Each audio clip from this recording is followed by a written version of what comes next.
ഞാൻ ഈ കൃഷിയെപ്പറ്റി ഒന്ന് പഠിക്കാൻ വേണ്ടിയിട്ട് പല സ്ഥലങ്ങളിൽ പോയി. ഇത് നേരത്തെ യൂട്യൂബിൽ കുറേ സെർച്ച് ചെയ്തു.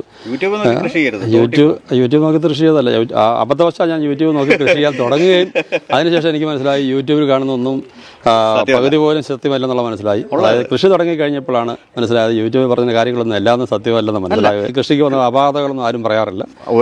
ഞാൻ അതിൽ മനസ്സിലാക്കിയത് അപ്പം നമുക്കൊരു ആവശ്യം വരുമ്പോൾ പെട്ടെന്ന് നമുക്ക് ഏറ്റവും പെട്ടെന്ന് ആശ്രയിക്കാനുള്ളത് ഇവിടുത്തെ കൃഷിഭവൻ, കൃഷി വകുപ്പ്, കേരള അഗ്രികൾച്ചർ യൂണിവേഴ്സിറ്റി. അവിടെ അഗ്രികൾച്ചർ യൂണിവേഴ്സിറ്റിയിൽ ഒരു സിനി മാമുണ്ട്. വളരെ ഞാൻ താങ്ക്ഫുള്ളാണ് മാമിനോട്. എന്തെങ്കിലും വിഷയം ഉണ്ടായി കഴിഞ്ഞാൽ ഫോട്ടോ എടുത്തിട്ട് അപ്പം തന്നെ റിപ്ലൈ തരുന്ന സിനി മാം കൊമരത്തുള്ള കേരള അഗ്രികൾച്ചർ യൂണിവേഴ്സിറ്റി വിഭാഗത്തിൽ പുള്ളിക്കാരത്തിൽ പ്രത്യേകം നന്ദി പറയുന്നത്. അത് മനു, അഗ്രികൾച്ചർ ഓഫീസർ, ഇവിടുത്തെ അഗ്രികൾച്ചർ ഓഫീസർ മനു സാറാണ്. അദ്ദേഹം വളരെ ഹെൽപ്ഫുള്ളാണ്.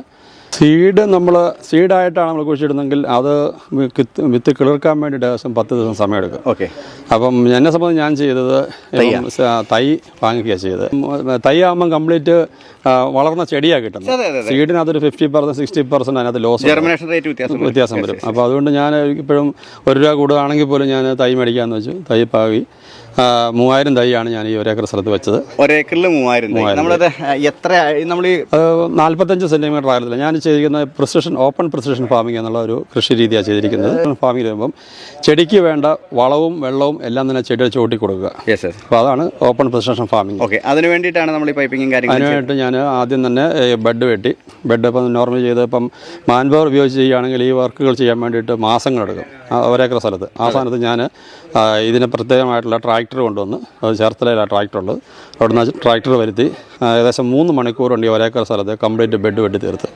ബെഡ് വെട്ടി, അതായത് ആ ട്രാക്ടർ പ്രത്യേക രീതിക്കാണ്. ആ ട്രാക്ടർ മുമ്പോട്ട് ഓടുമ്പം ബെഡ് ഉണ്ടായി വരും. ട്രാക്ടർ റിവേഴ്സ് ഓടുമ്പം ഈ ബെഡ് 2ആയിട്ട് സ്പ്ലിറ്റ് ആവും. വീണ്ടും ആ ട്രാക്ടർ മുമ്പോട്ട് വിടുമ്പം അതിൽ വളം വെച്ച് വിടുമ്പം ആ വളം അങ്ങോട്ട് ഈ സ്പ്ലിറ്റായ ഭാഗത്ത് ഫില്ലാവും. ഒന്നുകൂടെ ആ ട്രാക്ടർ വീണ്ടും ഓടുമ്പം ഈ ബെഡ് കംപ്ലീറ്റ് ഫോമായി കവറായി വരും. അപ്പോൾ അങ്ങനെ നമ്പറും തരണേ.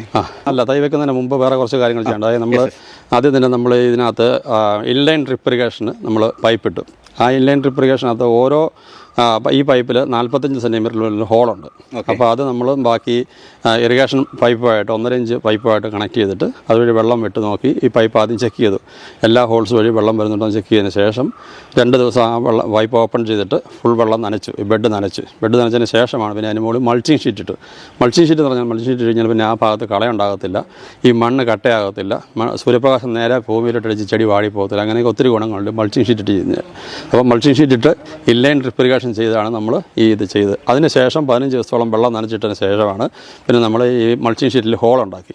45 സെൻറ്റിമീറ്റർ അകലത്തിലാണ് ഈ മൾച്ചിങ് ഷീറ്റിനകത്ത് പൈപ്പിൻ്റെ ഹോള്. അപ്പോൾ ആ പൈപ്പിൻ്റെ ഹോള് ആദ്യത്തെ ഒരെണ്ണം നോക്കി വെച്ചിട്ട് അവിടുന്ന് കറക്റ്റ് 40 സെൻറ്റിമീറ്റർ അകലത്തിൽ മാറ്റി ഹോളിട്ട് അതായത് കറക്റ്റ് ഓരോ ചെടിയുടെ ചുവട്ടിൽ വെള്ളം കിട്ടത്തക്ക രീതി, അതായത് പ്രിസിഷൻ ഫാമിങ്, കറക്റ്റ് ആ ചെടിയുടെ ചുവട്ടിൽ വേണ്ട വെള്ളവും വളവും അവിടെ തന്നെ കിട്ടും. ഇതിനകത്ത് കൂടാതെ ഞാൻ ചെയ്തിരിക്കുന്നത് ഈ ഡ്രിപ്പ് ഇറിഗേഷൻ്റെ കൂട്ടത്തിൽ ഞാനവിടെ ചെയ്തിരിക്കുന്നത് വെഞ്ചറി വെച്ചിട്ടുണ്ട്. വെഞ്ചറി എന്ന് പറഞ്ഞു കഴിഞ്ഞാൽ നമുക്ക് വളം കൂടി ഈ വെള്ളത്തിൻ്റെ കൂട്ടത്തിൽ തന്നെ കൊടുക്കുന്ന സാധനം. മനസ്സിലായി. അപ്പം ചെടിയുടെ ചുവട്ടിൽ തന്നെ ചെടിക്ക് വേണ്ട വെള്ളവും കിട്ടും, വളവും കിട്ടും. അങ്ങനെ അങ്ങോട്ട് ചെയ്യുന്നത് കാരണം എനിക്ക് ഈ മാൻ പവർ യൂസ് ചെയ്യുന്നത് വളരെയധികം കുറയ്ക്കാൻ പറ്റി. അതായത് നമുക്കൊരു ചെടിയുടെ ചുവട്ടിൽ പോയി ഈ മൾച്ചിങ് ഷീറ്റ് ഇട്ടിരിക്കുന്നതുകൊണ്ട് കളറൊഴിക്കേണ്ട ആവശ്യമില്ല.